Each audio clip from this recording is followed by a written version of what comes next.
जय हिंद, नमस्कार साथियों, स्वागत है आपके अपने परिवार पे। तो आज हम जीके और साइंस के 50 महत्वपूर्ण प्रश्नों को देखने वाले हैं, तो वीडियो को अंत तक जरूर देखिएगा। तो चलिए आगे बढ़ते हैं। पहला सवाल है, हड़प्पा सभ्यता की खोज किस वर्ष हुई थी? तो हड़प्पा सभ्यता की खोज आपका 1921 में हुआ था। किसके द्वारा हुआ था? तो दयाराम साहनी के द्वारा हुआ था। ठीक है, दयाराम साहनी के द्वारा आपका हड़प्पा सभ्यता का खोज 1921 में हुआ था। ठीक है, दयाराम साहनी के द्वारा। ठीक है, दयाराम साहनी के द्वारा हुआ था। अगर आपसे पूछ ले मोहनजोदड़ो की खोज कब हुआ था, तो मोहनजोदड़ो का खोज आपका 1922 में हुआ था। और इसके द्वारा हुआ था तो राखल दास बनर्जी के द्वारा हुआ था। ठीक है, राखल दास बनर्जी के द्वारा हुआ था। ठीक है, राखल दास बनर्जी के द्वारा आपका मोहनजोदड़ो का खोज हुआ था। ठीक है, चलिए आगे बढ़ते हैं, अगला सवाल करते हैं। अगला सवाल है, ऋग्वेद में सबसे पवित्र नदी किसे माना जाता है? तो इसका सही उत्तर ऑप्शन नंबर सी आपका सही उत्तर हो जाएगा। ठीक है, सरस्वती नदी को ऋग्वेद में सबसे पवित्र नदी माना जाता है। ठीक है, गंगा नदी की बात करेंगे तो गंगा नदी को सबसे लंबी नदी कहा जाता है। ठीक है, गंगा नदी को क्या कहा जाता है? सबसे लंबी नदी कहा जाता है। ठीक है, सबसे लंबी नदी गंगा नदी को कहा जाता है। और गंगा नदी को उत्तर में गोदावरी के नाम से जाना जाता है। ठीक है, आगे बढ़ते हैं, अगला सवाल करते हैं। अगला सवाल है, बौद्ध धर्म के संस्थापक गौतम बुद्ध का जन्म कहाँ हुआ था? तो इसका सही उत्तर क्या होगा? तो इसका सही उत्तर ऑप्शन नंबर ए लुम्बिनी सही हो जाएगा। ठीक है, ऑप्शन नंबर ए लुम्बिनी आपका सही उत्तर हो जाएगा। लुम्बिनी वर्तमान में कहाँ पड़ता है? तो यह नेपाल में पड़ता है। ठीक है, लुम्बिनी कहाँ पड़ता है? नेपाल में पड़ता है। ठीक है, अगर आपसे पूछ ले गौतम बुद्ध को ज्ञान की प्राप्ति कहाँ हुई थी, तो गौतम बुद्ध को ज्ञान की प्राप्ति आपका बोध गया में हुई थी। ठीक है, ज्ञान की प्राप्ति कहाँ हुआ था? तो बोध गया में हुआ था। ठीक है, अगर आपसे पूछ ले गौतम बुद्ध ने अपना पहला उपदेश कहाँ दिया था, तो पहला उपदेश आपका सारनाथ में दिया था। ठीक है, सारनाथ में अपना पहला उपदेश दिए थे। ठीक है, सारनाथ में पहला उपदेश दिए थे। पहला उपदेश कहाँ पे दिए थे? तो पहला उपदेश आपका सारनाथ में दिए थे। ठीक है, पहला उपदेश आपका सारनाथ में दिए थे। ज्ञान की प्राप्ति इनको बोधगया में हुई थी और यह लुम्बिनी के रहने वाले थे, जो कि वर्तमान में नेपाल में पड़ता है। ठीक है, आगे बढ़ते हैं, अगला सवाल करते हैं। अगला सवाल है, मौर्य साम्राज्य के संस्थापक कौन थे? तो इसका सही उत्तर ऑप्शन नंबर बी सही हो जाएगा। ठीक है, option number B Chandragupta Maurya सही उत्तर हो जाएगा। चंद्रगुप्त मौर्य के बेटे थे बिंदुसार। चंद्रगुप्त मौर्य के बेटे थे क्या? बिंदुसार। और बिंदुसार के बेटे थे अशोक। अशोक के बेटे थे बृहदत्त। ठीक है, यहाँ तक क्लियर है। चलिए आगे बढ़ते हैं, अगला सवाल करते हैं। अगला सवाल है, भारत का नेपोलियन किसे कहा जाता है? तो भारत का नेपोलियन आपका समुद्रगुप्त को कहा जाता है। ठीक है, ऑप्शन नंबर बी आपका सही उत्तर हो जाएगा। आगे बढ़ते हैं, अगला सवाल करते हैं। अगला सवाल है, दिल्ली सल्तनत की पहली महिला शासिका कौन थी? तो option number A Razia Sultan आपका सही उत्तर हो जाएगा। ठीक है, रजिया सुल्तान का पिता कौन थे? तो इल्तुतमिश थे। ठीक है, यानी इल्तुतमिश की बेटी थी रजिया सुल्तान। ठीक है, आगे बढ़ते हैं, अगला सवाल करते हैं। अगला सवाल है, पानीपत का प्रथम युद्ध कब लड़ा गया? पानीपत का प्रथम युद्ध कब लड़ा गया था? तो पानीपत का प्रथम युद्ध आपका 1526 में लड़ा गया था। बाबर और इब्राहिम लोदी के बीच लड़ा गया था। ठीक है, बाबर और इब्राहिम लोदी के बीच लड़ा गया था। ठीक है, 1526 में। तो इसका सही उत्तर ऑप्शन नंबर ए आपका सही हो जाएगा। 1526 में प्रथम युद्ध हुआ था पानीपत का, और द्वितीय युद्ध पूछे तो 1556 में हो जाएगा। ठीक है, मतलब पानीपत का द्वितीय युद्ध कब हुआ था? तो 1556 में हुआ था। ठीक है, आगे बढ़ते हैं, अगला सवाल करते हैं। अगला सवाल है, 1857 के विद्रोह के समय भारत का गवर्नर जनरल कौन था? तो इसका सही उत्तर option number B Lord Canning हो जाएगा। ठीक है, ऑप्शन नंबर बी इसका सही उत्तर हो जाएगा। आगे बढ़ते हैं, अगला सवाल करते हैं। अगला सवाल है, भारतीय राष्ट्रीय कांग्रेस की स्थापना किस वर्ष हुई थी? तो इसका सही उत्तर ऑप्शन नंबर ए 1885 हो जाएगा। ठीक है, ऑप्शन नंबर ए इसका सही उत्तर हो जाएगा। आगे बढ़ते हैं, अगला सवाल करते हैं। अगला सवाल है, इनकलाब जिंदाबाद का नारा किसने दिया था? तो इनकलाब जिंदाबाद का नारा option number B Bhagat Singh ने दिया था। ठीक है, ऑप्शन नंबर बी इसका सही उत्तर हो जाएगा। भगत सिंह का एक प्रसिद्ध पुस्तक है मैं नास्तिक क्यों हूँ। मैं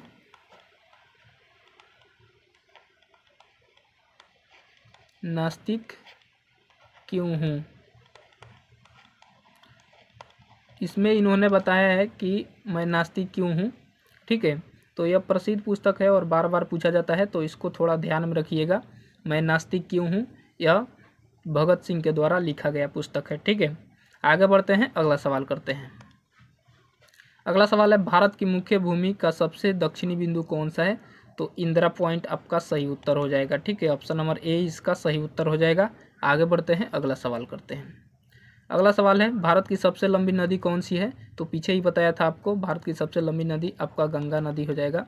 ऑप्शन नंबर डी इसका सही उत्तर हो जाएगा।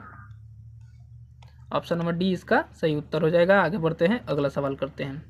अगला सवाल है, किस राज्य को भारत का मसाला उद्यान कहा जाता है। किस राज्य को भारत का मसाला उद्यान कहा जाता है। तो केरल को भारत का मसाला उद्यान कहा जाता है। ऑप्शन नंबर बी इसका सही उत्तर हो जाएगा। आगे बढ़ते हैं, अगला सवाल करते हैं।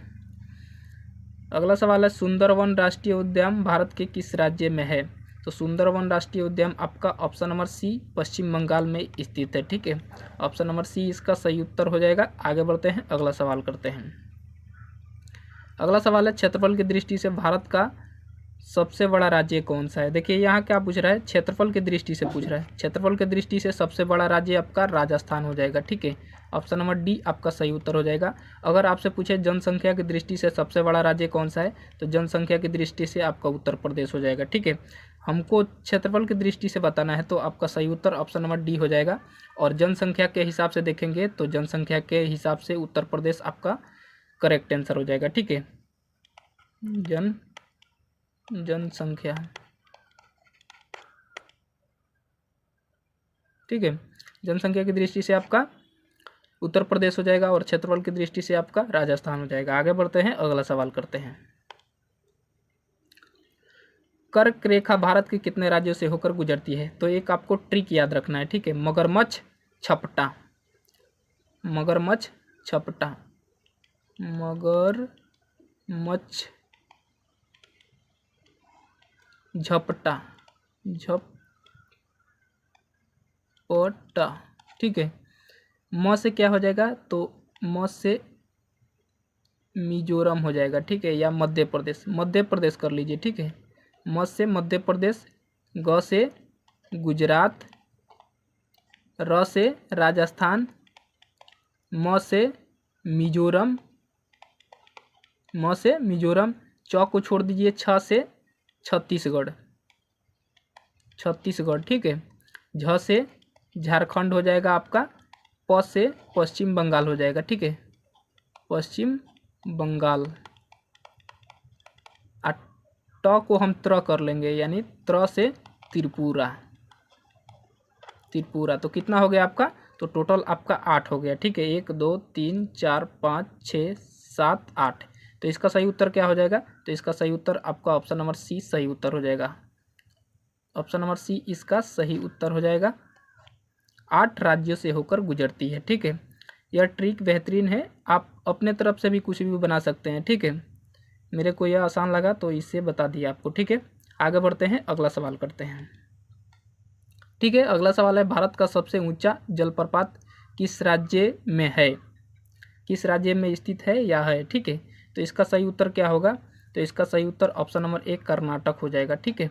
ऑप्शन नंबर ए इसका सही उत्तर हो जाएगा। आगे बढ़ते हैं, अगला सवाल करते हैं। अगला सवाल है, हीराकुंड बांध किस नदी पे निर्मित है यानी स्थित है। तो इसका सही उत्तर ऑप्शन नंबर बी महानदी हो जाएगा, ठीक है। ऑप्शन नंबर बी महानदी हो जाएगा। और महानदी किस राज्य में है, तो आपका ओडिशा में है, ठीक है, ओडिशा, महानदी ओडिशा में है। आगे बढ़ते हैं, अगला सवाल करते हैं। अगला सवाल है, भारत में सबसे अधिक चाय उत्पादन करने वाला राज्य कौन सा है। तो ये तो सबको मालूम होगा, आपका असम हो जाएगा, ठीक है। ऑप्शन नंबर सी सही उत्तर हो जाएगा। आगे बढ़ते हैं, अगला सवाल करते हैं। अगला सवाल है, लक्षद्वीप द्वीप समूह कहाँ स्थित है। तो यह अरब सागर की खाड़ी में स्थित है, ठीक है। ऑप्शन नंबर बी आपका सही उत्तर हो जाएगा। आगे बढ़ेंगे, अगला सवाल करेंगे। तो देखिए टोटल 50 सवाल है जिसमें आपका टारगेट 40 होना चाहिए। और आपका स्कोर कितना रहा कमेंट बॉक्स में ज़रूर बताइएगा। चलिए आगे बढ़ते हैं। तो क्वेश्चन नंबर 21 है, भारतीय संविधान सभा के अस्थायी अध्यक्ष कौन थे? तो भारतीय संविधान सभा के अस्थायी अध्यक्ष आपका डॉक्टर राजेंद्र प्रसाद जी थे। ठीक है, ऑप्शन नंबर बी सही उत्तर हो जाएगा। ठीक है, अगर आपसे पूछ ले भारतीय संविधान का जनक किसे कहा जाता है, तो भारतीय संविधान का जनक यानी पिता किन्हें कहा जाता है, तो भीमराव अंबेडकर जी को कहा जाता है। ठीक है, आगे बढ़ते हैं, अगला सवाल करते हैं। अगला सवाल है भारतीय संविधान का अंगीकृत किया गया। अंगीकृत का मतलब समझते हैं पहले। अंगीकृत का मतलब होता है स्वीकार, यानी भारतीय संविधान को स्वीकार कब किया गया था, तो 26 नवंबर 1949 को स्वीकार किया गया था। ठीक है, ऑप्शन नंबर बी इसका सही उत्तर हो जाएगा। ठीक है, अगर आपसे पूछ ले भारतीय संविधान लागू कब हुआ, तो अगर भारतीय संविधान लागू कब हुआ अगर ये पूछ ले, तो आपका 26 जनवरी 1950 हो जाएगा। ठीक है, तो लागू करना और स्वीकृत करना में बहुत अंतर होता है। ठीक है, स्वीकृत यानी स्वीकार कब किया गया था, तो 26 नवंबर 1949 को स्वीकार किया गया था, और 26 जनवरी 1950 को 26 नवंबर 1949 को स्वीकार किया गया था, और 26 जनवरी 1950 को लागू किया गया था। ठीक है, संविधान बनने में कितना समय लगा था, तो संविधान बनने में 2 साल 11 महीने और 18 दिन लगे थे। ठीक है, आगे बढ़ते हैं, अगला सवाल करते हैं। अगला सवाल है संविधान के किस अनुच्छेद को डॉक्टर भीमराव अंबेडकर ने संविधान का आत्मा कहा, तो इसका सही उत्तर ऑप्शन नंबर डी अनुच्छेद 32 हो जाएगा। ठीक है, ऑप्शन नंबर डी सही उत्तर हो जाएगा। अनुच्छेद 32 को संविधान का आत्मा कहा जाता है। आगे बढ़ते हैं, अगला सवाल करते हैं। अगला सवाल है भारत के राष्ट्रपति को पद की शपथ कौन दिलाता है, तो भारत के राष्ट्रपति को पद की शपथ आपका भारत के मुख्य न्यायाधीश के द्वारा दिया जाता है। ठीक है, ऑप्शन नंबर सी इसका सही उत्तर हो जाएगा। आगे बढ़ते हैं, अगला सवाल करते हैं। अगला सवाल है लोकसभा सदस्य बनने के लिए न्यूनतम आयु क्या है, तो लोकसभा सदस्य बनने के लिए आपका न्यूनतम आयु 25 वर्ष होना चाहिए, तो ऑप्शन नंबर सी इसका करेक्ट आंसर हो जाएगा। अगर आपसे पूछ ले राज्यसभा के सदस्य बनने के लिए न्यूनतम आयु कितना होना चाहिए, तो राज्यसभा के सदस्य बनने के लिए 30 वर्ष आयु आपके होने ही चाहिए। ठीक है, राज्यसभा के सदस्य बनने के लिए कितना आयु होना चाहिए, तो आपका 30 वर्ष होना चाहिए, और लोकसभा के बनने के लिए 25 वर्ष होना चाहिए। ठीक है, तो हमसे लोकसभा का पूछा है, तो 25 वर्ष आपका सही उत्तर हो जाएगा, यानी ऑप्शन नंबर सी सही उत्तर हो जाएगा। आगे बढ़ते हैं, अगला सवाल करते हैं। अगला सवाल है भारतीय संविधान में मौलिक अधिकार किस देश के संविधान से लिए गए हैं, तो इसका सही उत्तर आपका यूएसए हो जाएगा, यानी अमेरिका। ठीक है, यूएसए आपका सही उत्तर हो जाएगा। ऑप्शन नंबर ए आपका करेक्ट आंसर हो जाएगा। आगे बढ़ते हैं, अगला सवाल करते हैं। अगला सवाल है संविधान में मौलिक कर्तव्य को किस संशोधन द्वारा जोड़ा गया है, तो 42वें संविधान संशोधन द्वारा जोड़ा गया है। ऑप्शन नंबर ए आपका करेक्ट आंसर हो जाएगा। आगे बढ़ते हैं, अगला सवाल करते हैं। ठीक है, अगला सवाल है स्वतंत्र भारत के प्रथम कानून मंत्री कौन थे, तो इसका सही उत्तर मौलाना अबुल कलाम आज़ाद है। पूरा नाम नहीं लिखा हुआ है, केवल मौलाना आज़ाद लिखा हुआ है, तो पूरा नाम इनका है मौलाना अबुल कलाम आज़ाद, तो ऑप्शन नंबर डी इसका सही उत्तर हो जाएगा। ठीक है, ऑप्शन नंबर डी इसका सही उत्तर हो जाएगा। आगे बढ़ते हैं, अगला सवाल करते हैं। क्वेश्चन नंबर 29 है किस राज्य में राज्यपाल की नियुक्ति कौन करता है, यानी किसी राज्य में राज्यपाल की नियुक्ति कौन कराता है, तो आपका राष्ट्रपति कराता है। ठीक है, ऑप्शन नंबर बी सही उत्तर हो जाएगा। ठीक है, ऑप्शन नंबर बी इसका करेक्ट आंसर हो जाएगा। आगे बढ़ते हैं, अगला सवाल करते हैं। अगला सवाल है भारत में पंचायती राज्य व्यवस्था का शुभारंभ सर्वप्रथम किस राज्य में हुआ था, तो आपका राजस्थान में हुआ था। ऑप्शन नंबर बी इसका करेक्ट आंसर हो जाएगा। राजस्थान में सर्वप्रथम पंचायती राज्य की व्यवस्था लागू हुआ था। ठीक है, आगे बढ़ते हैं, अगला सवाल करते हैं। अगला सवाल है मानव शरीर की सबसे बड़ी ग्रंथि कौन सी है, तो मानव शरीर की सबसे बड़ी ग्रंथि आपका यकृत हो जाएगा। ऑप्शन नंबर बी सही उत्तर हो जाएगा। आगे बढ़ते हैं, अगला सवाल करते हैं। अगला सवाल है विटामिन सी का रासायनिक नाम क्या है, तो विटामिन सी का रासायनिक नाम एस्कॉर्बिक एसिड हो जाएगा। ऑप्शन नंबर बी इसका करेक्ट आंसर हो जाएगा। आगे बढ़ते हैं, अगला सवाल करते हैं। अगला सवाल है प्रकाश वर्ष किसका मात्रक होता है, तो प्रकाश वर्ष आपका दूरी का मात्रक होता है। Option number B correct answer हो जाएगा। आगे बढ़ते हैं, अगला सवाल करते हैं। क्वेश्चन नंबर 34 है कार्य का एसआई मात्रक क्या होता है, तो आपको बताना है कार्य का एसआई मात्रक जूल होता है। ठीक है, कार्य का एसआई मात्रक क्या होता है, जूल होता है, तो ऑप्शन नंबर ए आपका करेक्ट आंसर हो जाएगा। आगे बढ़ते हैं, अगला सवाल करते हैं। अगला सवाल है रक्त का पीएच मान कितना होता है, तो रक्त का पीएच मान 7.4 होता है। ठीक है, option number C correct C correct answer हो जाएगा। ठीक है, रक्त का पीएच मान कितना होता है? तो 7.4 होता है। आगे बढ़ते हैं, अगला सवाल करते हैं। अगला सवाल है हंसने वाली गैस का रासायनिक नाम क्या है? तो इसका सही उत्तर क्या हो जाएगा? तो इसका सही उत्तर आपका option number B nitrous oxide हो जाएगा। ठीक है, नाइट्रस ऑक्साइड आपका सही उत्तर हो जाएगा। आगे बढ़ते हैं, अगला सवाल करते हैं। अगला सवाल है बिजली के बल्ब का फिलामेंट किस धातु का बना होता है? तो बिजली के जो बल्ब में जो फिलामेंट होता है वह टंगस्टन का बना होता है। ऑप्शन नंबर सी इसका करेक्ट आंसर हो जाएगा। आगे बढ़ते हैं, अगला सवाल करते हैं। अगला सवाल है सर्वदाता रक्त समूह कौन होता है? यानी मतलब रक्तों में सर्वदाता किसे कहा जाता है? तो ओ नेगेटिव को कहा जाता है। ऑप्शन नंबर डी इसका करेक्ट आंसर हो जाएगा। ठीक है, ओ नेगेटिव को सर्वदाता रक्त समूह कहा जाता है। ठीक है, आगे बढ़ते हैं, अगला सवाल करते हैं। अगला सवाल है सौरमंडल का सबसे गर्म ग्रह कौन सा है? तो सौरमंडल का सबसे गर्म ग्रह को शुक्र कहा जाता है। ठीक है, ऑप्शन नंबर बी इसका करेक्ट आंसर हो जाएगा। आगे बढ़ते हैं, अगला सवाल करते हैं।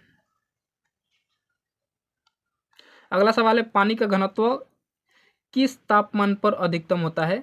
तो पानी का घनत्व आपका option number B 4 degree Celsius के तापमान पर अधिकतम होता है। ठीक है, 4 डिग्री सेल्सियस आपका सही उत्तर हो जाएगा। Option number B correct answer हो जाएगा। आगे बढ़ते हैं, अगला सवाल करते हैं। अगर आपसे पूछ ले शरीर का तापमान कितना होता है?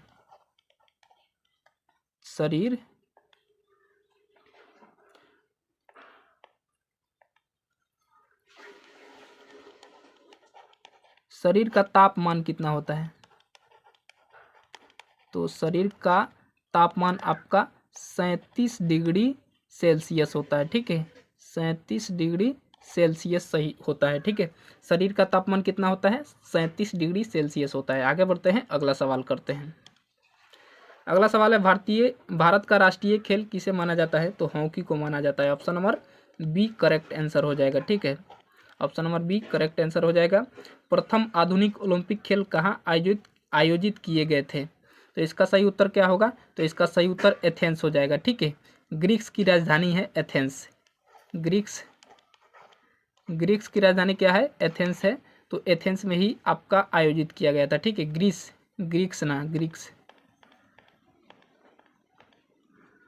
ग्रीस की राजधानी एथेंस है। ठीक है, ग्रीस की राजधानी एथेंस है और एथेंस में ही यह मतलब ओलंपिक यानी खेल आयोजित किया गया था। ठीक है, आगे बढ़ते हैं, अगला सवाल करते हैं। तो ऑप्शन नंबर ए आपका करेक्ट आंसर हो जाएगा। आगे बढ़ते हैं, अगला सवाल करते हैं। अगला सवाल है डेविस कप का संबंध किस खेल से है? तो डेविस कप का संबंध आपका लॉन टेनिस से हो जाएगा। ठीक है, ऑप्शन नंबर सी इसका करेक्ट आंसर हो जाएगा। आगे बढ़ते हैं, अगला सवाल करते हैं। अगला सवाल है अर्जुन पुरस्कार की शुरुआत किस वर्ष हुई थी? तो अर्जुन पुरस्कार की शुरुआत आपका 1961 से हुई थी। ठीक है, ऑप्शन नंबर बी इसका करेक्ट आंसर हो जाएगा। आगे बढ़ते हैं, अगला सवाल करते हैं। अगला सवाल है भारत में किस राज्य में प्रसिद्ध काजीरंगा राष्ट्रीय उद्यान है? तो इसका सही उत्तर ऑप्शन नंबर ए आपका करेक्ट आंसर हो जाएगा। असम इसका सही उत्तर हो जाएगा। ठीक है, आगे बढ़ते हैं, अगला सवाल करते हैं। अगला सवाल है विश्व पर्यावरण दिवस कब मनाया जाता है? तो विश्व पर्यावरण दिवस 5 जून को मनाया जाता है। ठीक है, ऑप्शन नंबर बी इसका करेक्ट आंसर हो जाएगा। आगे बढ़ते हैं, अगला सवाल करते हैं। अगला सवाल है नोबेल पुरस्कार जीतने वाले प्रथम भारतीय कौन थे? तो नोबेल पुरस्कार जीतने वाले प्रथम भारतीय आपका रविन्द्रनाथ टैगोर हो जाएंगे। ठीक है, ऑप्शन नंबर बी इसका करेक्ट आंसर हो जाएगा। अगर आपसे पूछ ले नोबेल पुरस्कार जीतने वाले प्रथम डॉक्टर कौन थे? तो सीवी रमन थे। ठीक है, आगे बढ़ते हैं, अगला सवाल करते हैं। अगला सवाल है भारत के सिलिकॉन वैली किसे कहा जाता है? तो भारत के सिलिकॉन वैली बेंगलुरु को कहा जाता है। ऑप्शन नंबर सी इसका करेक्ट आंसर हो जाएगा। आगे बढ़ते हैं, अगला सवाल करते हैं। अगला सवाल है अंतर्राष्ट्रीय अन्य न्यायालय का मुख्यालय कहाँ है? तो अंतर्राष्ट्रीय अन्य न्यायालय का मुख्यालय आपका नीदरलैंड में है। ठीक है, ऑप्शन नंबर सी इसका करेक्ट आंसर हो जाएगा। आगे बढ़ते हैं, अगला सवाल करते हैं।